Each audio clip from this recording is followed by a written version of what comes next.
800 केउ दुईटी निकटतम संख्या 9 द्वारा संपूर्ण रूपे विभाज्य हम प्रश्न रही समाधान करवा तेरे कौन करवा प्रथमे आम 800 रे 9 को हरिदबा हरिदेले केते हम 9 अष्टा 72 आउ रहिला केते 8 ओलेला 0 9 अष्टा 72 पाइले केते वर्तमान फेड़ी देले पाइबा आम 8 8 बढ़ला वर्तमान कौन करवा वर्तमान 9 द्वारा भाग करने ये जो 8 बड़ी पड़ा 8 अधिक थी 8 बढ़ला हाँ ना नहीं तेणु 8 को फेड़ीदबा 800 रु आम जदि 8 को फेड़ीदबा पाइबा केते 792 पाइबा बुझेगा ना नहीं ये है गोटे संख्या जहाँकि 800 निकटतम संख्या जोटा 9 द्वारा भाग हो पार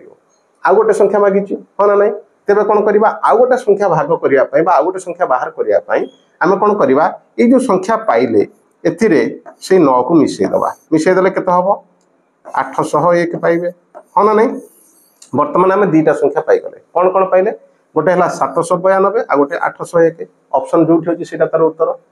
ऑप्शन बी हूँ तार सठिक उत्तर बुझेगा ना नहीं जदि वीडियो भल लगुच लाइक शेयर आउ कमेंट करवा थैंक्स फॉर वाचिंग।